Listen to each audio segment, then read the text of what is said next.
Okay. All right. So first thing, we're talking about right now technologies.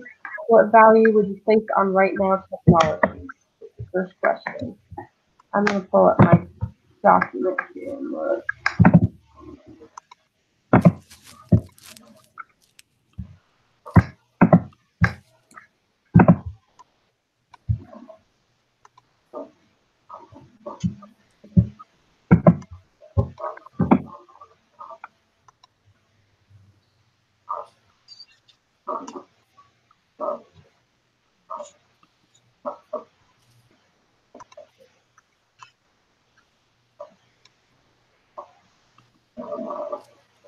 Okay.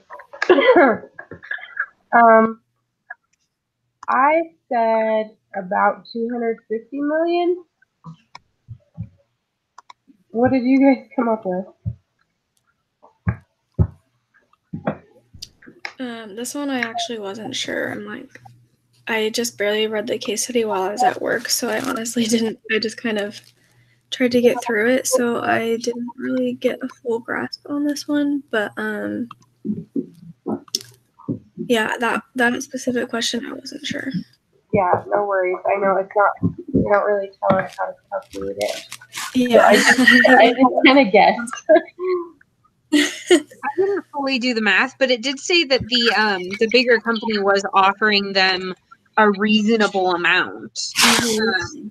But I don't know if that's, value for selling to other companies or value in general. Because I know, like, if they do an IPO, it's worth different than if they just sell to a different company.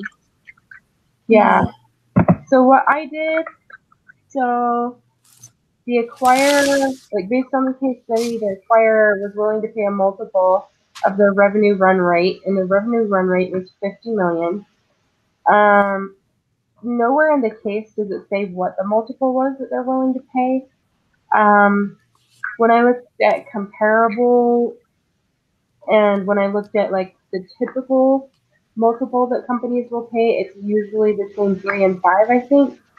And so, and because they were doing so well and the company's doing so good, I said 5.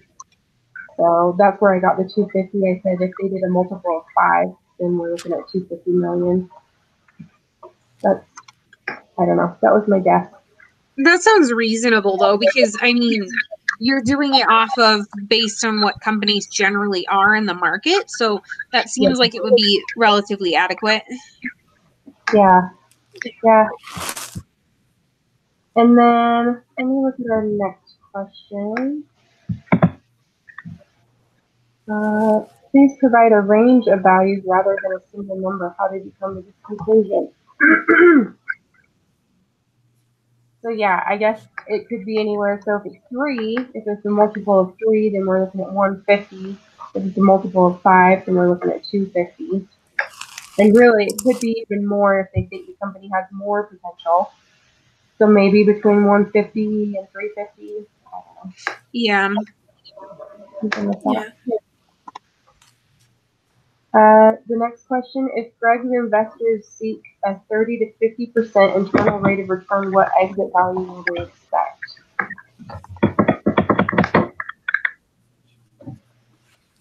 Let's see. 30 to 50 internal rate of return. I gotta look at it and see what they put into it. I don't remember what the investor put into it. Yeah, I don't remember either. I read through it, but it's been a day or two, and I haven't done the prep work yet. I just read through it and kind of read through the questions and stuff, so I didn't fully get it done yet, but no worries. Yeah, let me pull it up and look. Just a sec.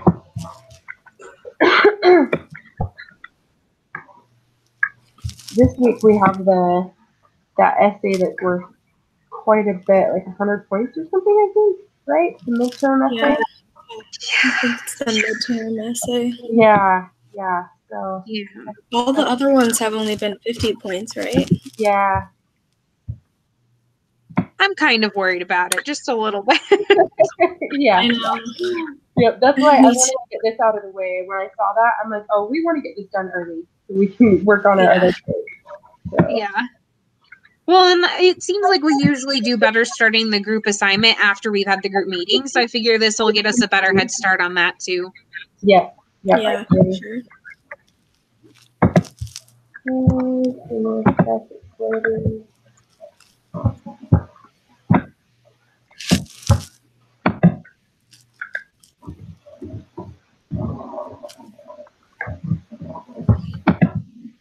Okay, let me see if I can find how much they put into it.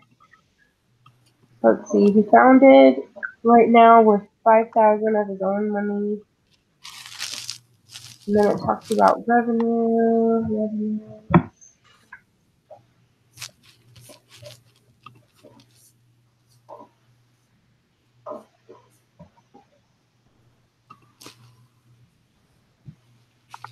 I'm just skimming. Let me see if I can find it.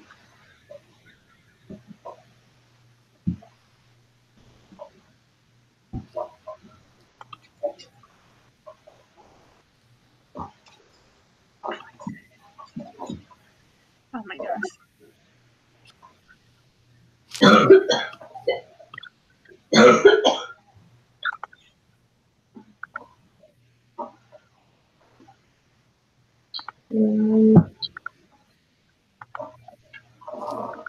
So,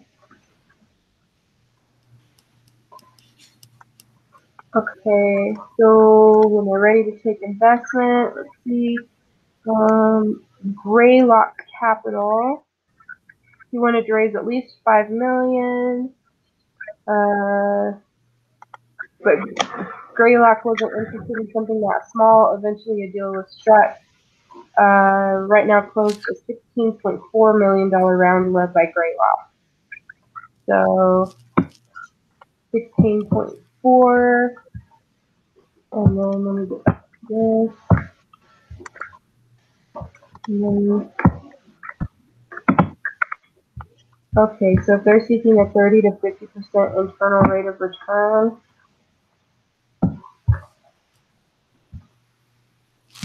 that's the IRR equation, is that right? Internal rate of return? The IRR? Yeah. Okay, I can't remember the formula. I'm looking it up. Yeah, me too.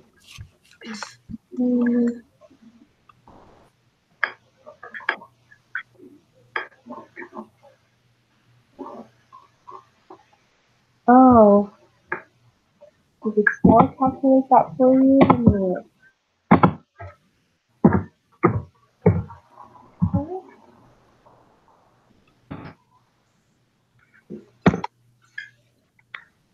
Okay, yeah. And then it was 16.4 million, right?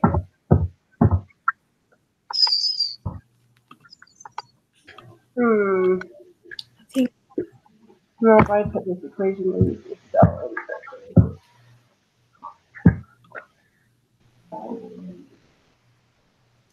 I don't remember how to do it. Yeah.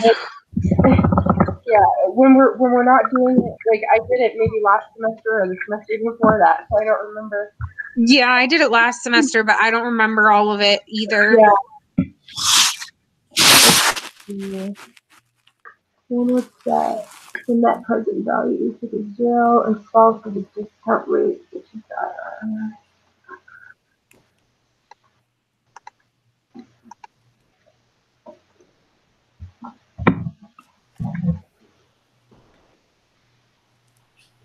I was guessing if we were to calculate this, it would be the 16.4 plus 30 to 50% of 16.4, but I don't know if that's right.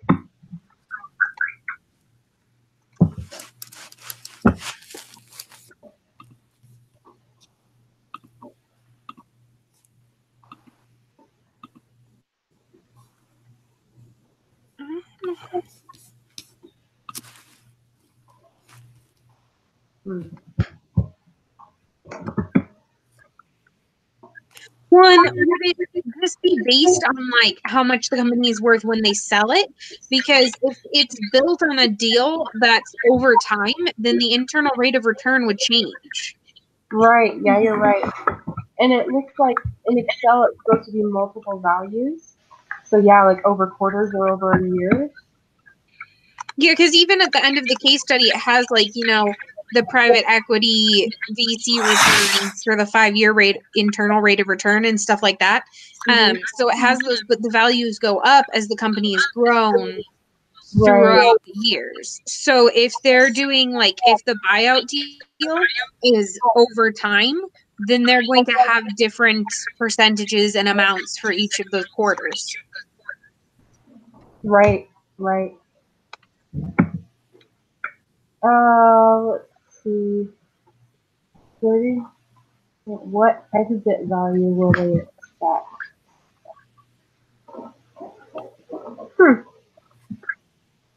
I hope that's not one of the questions we have to answer for our group essay thing. I was actually just looking at that.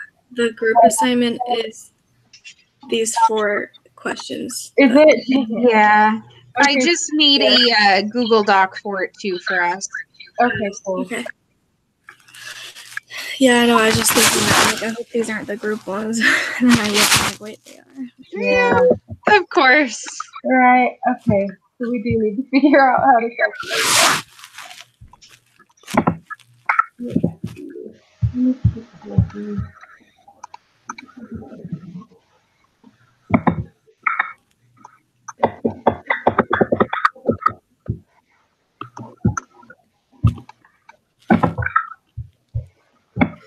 Okay, well, in general, what do you think that he should do? What do you guys like? What are you leaning towards for like their company decision? I said he should. Let me look. I think I said he should sell it, but let me look.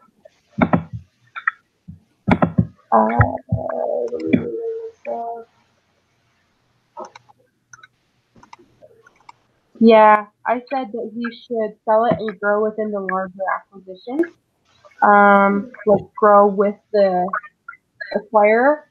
The reason I said that is because technology is so, like, it changes so fast. And it comes and goes, and right now they're looking really, really good, and somebody's made a really good offer on it. And yeah, the company looks like it might grow and do well, but they've also got a lot of competitors that have a lot more, I don't know, followers, not the right term. They have like a larger percentage of the market. They would just have to turn their company. They would have to reprogram. Like I know the case study mentions, like they would have to reprogram to become an ASP or whatever that's called. But they have the funds to do it. They could do that, and then they would dominate really easily. I think. The tech industry makes me nervous. That's what I was worried about too, is the competitors, because it does sound like they have a lot of competition. And so even if they have like a great product, if they're growing slowly, then their competitors have the time to create a product similar or better than theirs anyways. Right. And they have the larger base, so it would be easier for them to do that. Plus, I think at one point in the case study, it also said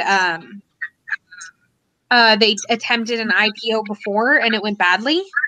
Right. Yeah. So I think that the best option for them would be to like take this deal, sell, and grow within a larger company, because that would give them more of the resources and everything else that they need to grow without completely giving up on their idea and their potential. Right. Because it sounds like they could still stay with the acquirer, and like he wanted to bring like those 2,000 jobs, tech jobs to Montana or whatever. Well, he could still do that, just under the direction of the new parent company. Yeah. Yeah. And he might actually have a better ability to do that because he'll have more funding and they'll put more behind him, especially because it's a newer tech for their company. Like, there's a reason they want to buy it, so they are going to plan to develop it. Yeah, exactly. I agree. Do you have any other points, Kylie? Sorry. Oh, no, you're good. That's pretty much what I had said too. Yeah, that makes the most sense. Just like you said, since like the IPO went badly in the past, and they have obviously it didn't tell us the exact number of what they're offering, but obviously it's a good deal. So yeah, that's what I said. Yeah, I'd be so scared if I had a tech, something in that industry, and somebody made me an offer not to take it, just because. Yeah, same.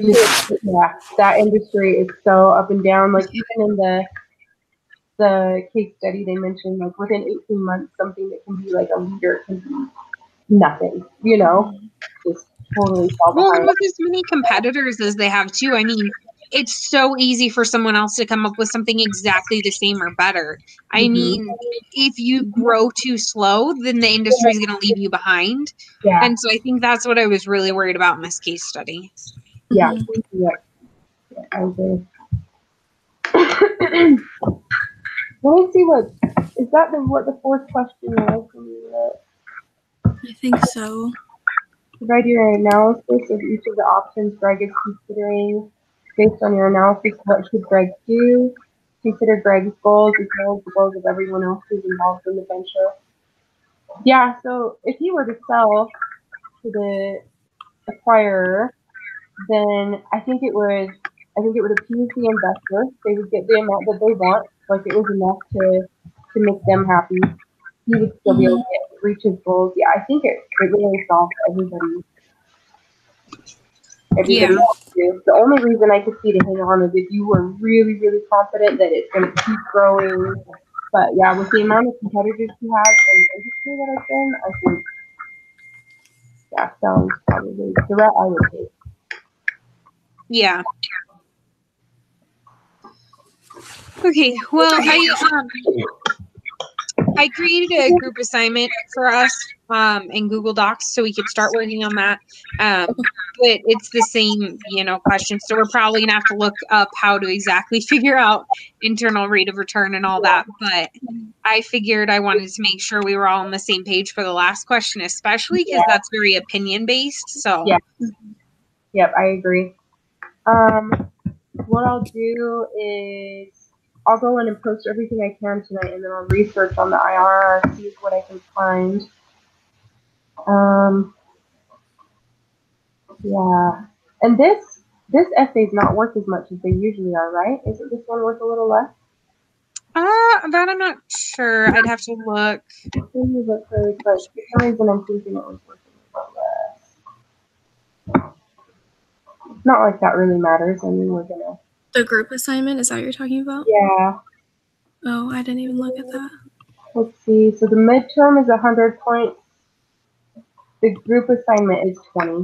Okay. Yeah, they're usually worth 20. Yeah, so that's right. Okay. Okay. Yeah. That really covers everything, I think. Sweet. I probably won't have time to work on the group assignment until probably like Thursday or Friday. But obviously I'll add what I can even if I need to later. Okay. Yeah, I just figure the sooner we start it, the better, because you have that big essay. Yeah. So, I mean, if we at least have it partially done, it'll be less for us to worry about this weekend. Right. So, For sure, yeah. Yeah. Yeah, that's a good idea. Okay. Cool. Well, anything else we need to cover? Nope, I think that's it. We just need to work on the Google Doc. Okay. Yes, figure out how to do those problems. Yeah, seriously. They need to give us reminders of like how to do these equations and stuff. Yeah, because I can't remember them from my other classes. I'm like, give me something. Yeah. Well, then I look it up and I'm like, oh yeah, you enter it in Excel, and then I'm like, where's the starting point? You know what I mean? Yeah. Yep. All right, cool. Well, yeah, good luck, and we'll keep in touch throughout the week. All right. Sounds good. Thanks, guys. Okay, thanks, guys. Have a good night. Bye. You too. Bye.